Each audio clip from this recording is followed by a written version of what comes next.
Good morning, Bucknutters. Welcome to the Bucknuts Morning 5 here on Wednesday, November 22nd, 2017. I am Dave Biddle, and I'm very happy to be joined by the people's champ himself, Matt Baxendell. Bax, what concerns you, if anything, about the game on Saturday? I mean, it's the fact it's the game. Let's be real honest here. If this was some other random team that Ohio State was playing that was 8-3 and didn't have much going on in the way of quarterbacking and didn't really look good against any good teams, we kind of be like, Ohio State should smoke them. Instead, we're concerned about this because the 100-plus year history of this game, the fact that, you know, both of these teams are the two halves to the greatest rivalry in all of sports. And I was nervous for this game when Rich Rod was the coach. Let's put it that way. So with a competent coach like Harbaugh, as great as he is, even without a quarterback, I'm still going to be concerned. So the real concern here is the weight of history and the fact that throughout the past, crazy things have happened in this game. That's the reason you're concerned if you're an Ohio State fan. Not because you think Michigan's a better team. Not because you think Michigan's a more talented team. Not because you think Michigan has better players. Not because you think Michigan's a better coach. Heck, you don't even care about home field advantage because the prices are dropping harder on tickets everywhere because all the Michigan fans are selling off their tickets expecting to get their butt kicked, and Ohio State fans are buying them. It's going to be another half red day and the big hole in the side of the hill. But it's history here. That's your worry about this one. Nothing else even comes close to the concern level that the history of these two programs has for me. Yeah, I mean, I agree with you. It's, part of that history is just the underdog finds a way to play over its head, especially, when they feel like they're being disrespected or no one's giving them a chance. And, we can just list the years. Everybody's talking about 1969. The one that sticks in my head the most is 1996. Ohio State was much better than the 96 Michigan outfit and spring slips, but it shouldn't even come down to that. I mean, they had 3 chances to score a touchdown in the first half for, first and goal. The Buckeyes had to set up field goals each time and then got away from it in the second half. They lose 13-9, really cost them the national championship. There's been many others. Just somehow the underdog finds a way. 4 years ago, Ohio State escaped with a win, but that was a garbage Michigan team, especially offensively, and they found a way to put up 41 points. The Buckeyes escaped 42-41 with the Tyvis Powell, of course, the 2-point conversion attempt that he picked off. But, so we'll see what happens, but I never take this game lightly. We'll get into our predictions later, but let's break down a few more things. I want to get your take backs on the quarterback situation up there. They're being very coy, which I don't blame them for that. Little gamesmanship. Who do you think will be their starting quarterback, and do you think more than one could play? Like if O'Korn's the starter, do you think maybe Spate or even Peters could still play in this game? Well, I don't think Spate's going to play. I think that's just a lot of talk and not a lot of real action. If they play Peters, I'll be disappointed in them. That kid with head slammed under the turf looked like he may have hurt his shoulder badly. If you ask me, I don't know how you play Peters, so it has to be O'Korn. If you want to know who I think is going to be their second quarterback in the game at this point, it's going to be someone like Alex Malzone, who's like their fourth stringer. I mean, remember Zach Gentry was a high-end recruit, right? He's a tight end for them now. Maybe he has to come in and play. All I can tell you is John O'Korn stinks. If Ohio State plays a game against John O'Korn, it's going to be an ugly, ugly game. But here's the thing. Peters has a bright future, but he's still a freshman, and he barely threw the ball throughout this entire stretch he's been playing. They ran the ball, surprised people, threw it up to Donovan Peoples-Jones, ran the ball. If you're Ohio State, you stack everybody up against the run. You keep somebody who keeps an eye on one of their fullbacks leaking out in the flat like they like to do all the time, and you have Denzel Ward follow Donovan Peoples-Jones all over the field, and you're going to win this game because Michigan won't be able to score 10 points. That's the way you have to look at it. Because if Spate plays, A, he's not much better, B, he's rusty, and C, it's a bad thing for his health, and I can't imagine Peters playing at this point. That's the biggest reason you think Ohio State's going to win is because you look at Michigan and you go, how are they going to even score 10? I agree. I mean, they're in astronomical trouble if O'Korn has to be their guy and Malzone's the backup. Regarding Peters, real quick, then we'll move on to some Ohio State-specific stuff. But Peters, to me, and I could be wrong, but now there's even talk, there's like Michigan, fans that have heard the same thing, and some insiders that this stuff that he has a head injury is BS, that it's really like a serious shoulder injury, maybe a collarbone. Yeah, a collarbone. Yeah, and you could tell by exactly. You could tell by the way, he was getting carted off. If he had a head or neck injury, you would think that they would have stabilized the head and the neck area. They were not doing that. He was just kind of sitting up. But what were they doing? The trainer or the doctor that was with him on the cart was giving that left shoulder area support, literally like kind of holding it in place for him. So I continue to speculate on this, but it looks to me like it's not as simple as I've heard people say, oh, they shouldn't play. They can't. That'd be terrible to play Peters after he had a concussion. It's like, no, I don't think that's even an option. I think, maybe I'm wrong, I think Peters suffered a season-ending injury. Yeah, me too. I agree with you. The way he went down and everything, the fact that he was crying, not like out of his mind, right? That's a sign of somebody who is hurt.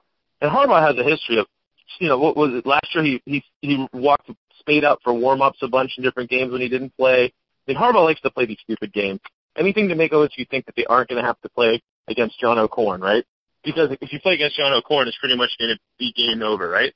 And so Harbaugh has to do anything he can to make his team believe. Because if John O'Corn's our quarterback, if they're an infinite path to victory in any football game, they have like 6 to work with out of infinity if O'Corn's the quarterback, right? So I think if you're Harbaugh, this is the game he has to play. And I think he's kind of crazy and compulsive anyways. He'd probably be doing this even if Peters had a chance to actually play. So what do you expect? It's the game. All kinds of weird strategery goes on. And you just kind of have to learn to expect it at this point. Urban Meyer said on the Big Ten teleconference yesterday that Dante Booker has been cleared, quote-unquote, cleared for this game. They still have never specified what, quote-unquote, injury he had. I mean, every other guy that's hurt, they tell you, even if they're not specific, they'll be like, oh, he's got like a leg injury or something. For some reason with Booker and Baker, they never said what the mysterious injuries were, but let's put that aside for a second and let's talk about the impact this will have from a football perspective. Do you think Dante Booker will get his job back, starting job back? And if not, what do you think his role will be on Saturday? I'm happy to hear that Dante Booker is cleared to play on special teams this week. Is that enough of an answer? Yeah, that's a very diplomatic answer. Yeah, I feel like I agree with you. I know what you're saying. I feel like they have found their 3 best linebackers. You need good Jerome Baker to show up, who's only shown up maybe once, maybe twice this entire season, but he's got it in him. And I think now that he's been, maybe benched, who knows what really happened there. And he knows somebody's waiting in the wings. Now maybe 2 guys are waiting in the wings to take his starting job if he doesn't get his act together. I think he's woken up finally. I like Tough Borland in the middle, and I love Chris Worley on the outside. I think that's how they're going to roll. Baker and then Worley on the outside and Borland in the middle, and they can bring Harrison off the bench. They can bring Booker off the bench. I think that's what they're going to do and what they should do, Bax.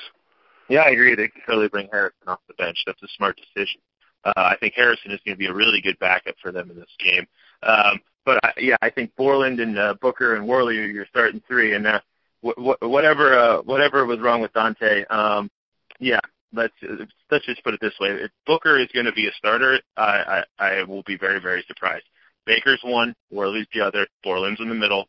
Then you can have Harrison come in whenever. I'm sure Dante will do a great job on special teams because he's not going to be covering any Michigan tight ends in the passing game. Offensively for Ohio State, what's more important from your perspective? I know they need to do both well, but establish the running game and be able to run the ball, or be able to, because we know Michigan's going to stack the box, or be able to hit Michigan and hurt them in the passing game when they do stack the box. What's more important for Ohio State on Saturday? Running the ball. Running the ball is far more important. I don't want JT to have to throw the ball a ton in this game. But what you want is for Ohio State's tailbacks, which have combined from the last 2 games for 525 rush yards, to run the ball against the Michigan defense in a tempo offense that allows the Wolverine defense to tire out just like it did against Wisconsin. If they're tired against Wisconsin, who doesn't play with pace by the third quarter, what are they going to be against Ohio State, who's snapping the ball every 15 seconds? The truth of the matter is, I expect Ohio State to run all over this Michigan defense that, let's face it, they're going to have to stack up front. And if JT can hit a couple passes deep, that's great. Get the ball in the hands of the tailbacks. Let them run the thing. If you remember what happened with OSU's last trip to Ann Arbor 2 years ago, what did they do? They ran the ball all over the place. And when you have running backs that can destroy a defense, you don't really need to worry about chucking the ball, especially in bad weather.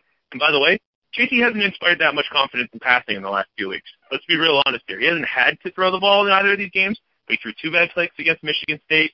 This is just something that let's not take a risk on it right now, guys. Let's let these tailbacks continue to maul people. And when Mike Weber all of a sudden turned into an Olympic-level sprinter like he has the last 2 weeks, give him the ball. Give JT the ball, or JK the ball, I mean. Because you know what's going to happen? They're going to get a lot of yards. They're really good. Just give it to them 20 times each. And Ohio State will win this game going away.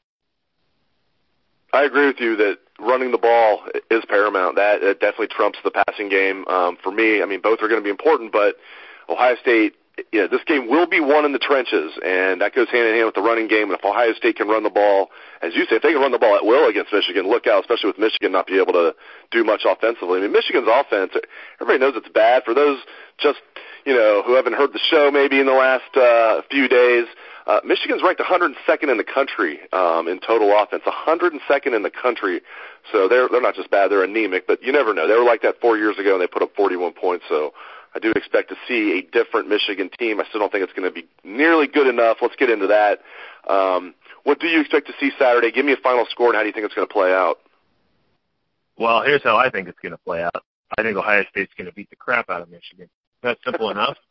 They're not a good team. And look, I speak as a child of the Tressel and Meyer eras, not the Cooper era, right?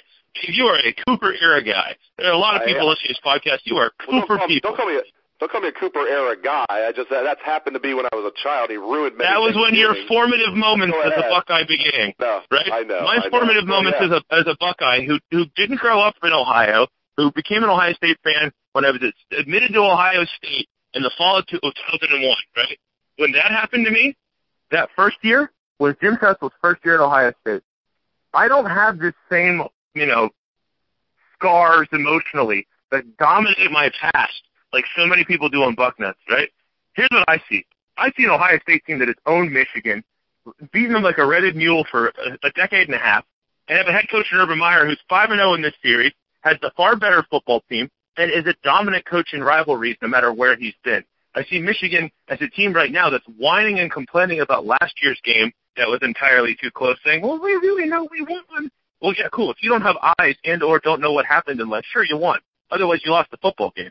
If they're still bitching about that a year later, what does it tell you about their mindset going into this one? Do they really think that they're going to make it right? No. They knew they had their shot and they missed it. I don't think there's any belief in Ann Arbor that they're going to win this game. And if you look at what the fans are doing with the way the ticket prices are dropping and OSU fans are buying them in mass, I think the fan base feels the same way. It's fatalism city over there. They don't have a quarterback. They don't have an offense that's done much against anyone recently. They have a defense that every time they play anybody who's okay on offense, gouges them. Remember what Penn State did to these guys this year? Was it 49-17 or something like that? It was a beating. Ohio State's a better team than Penn State, as we saw in that game where OSU made every mistake under the sun and still somehow won. And by the way, Michigan was better off then. They had a better situation on offense. And that game, too, could have been way worse if it hadn't been for a couple of turnovers that kept the thing somewhat close in the first half. I think Ohio State's going to pound these guys. And I think the real question is going to be, is it a 38-13 kind of game, or is it a 56-0 kind of call your score kind of game? And I know there's people out there who are just panicking hearing me say this, but guess what? OSU isn't overlooking these guys. Iowa did not let them overlook anybody the rest of the year, and they know full well what's going on in this game. If you want to believe in Urban Meyer's motivational powers, let's look at his record in rivalry games. At Florida, he never lost to Tennessee. 5-1 against Florida State. 5-1 against Georgia. He won all of his big rivalry games. He never lost to Miami there. What has he done since he got here? He's lost once to Penn State in 6 years. He's never lost to that school up north, and that's not changing this year. Ohio State's going to win this game, and we're going to be really excited about the outcome. This is so unlike you to be optimistic. That's my little joke. Yeah, maybe it is the Cooper paranoia coming out in me from the 90s. Although when I became a diehard Ohio State fan, it happened at a very young age. Earl Bruce was the head coach. I mean, I was 6 years old. I remember thinking like the Ohio State Michigan game was the biggest thing in the world to me. I was up in 1982. But you're right, the Cooper years scarred me. I do think Ohio State's going to win this game, and we'll see what the final spread is. It's right around 11 right now, and I think that's what I have the final score as. I have Ohio State winning this game 24-13. I think it's going to be a defensive struggle to a certain degree. I think Michigan's going to pull out all the stops, and it's going to be tough. This just the history of the rivalry. I think now maybe I'm wrong, and the Buckeyes will run away with this like you think they will. I hope that's correct, but I have this 24-13 Ohio State. And frankly, I don't care if they win by a point. Just get out of Ann Arbor with a victory, and I think Buckeye Nation should be thrilled with that, given the history of this rivalry.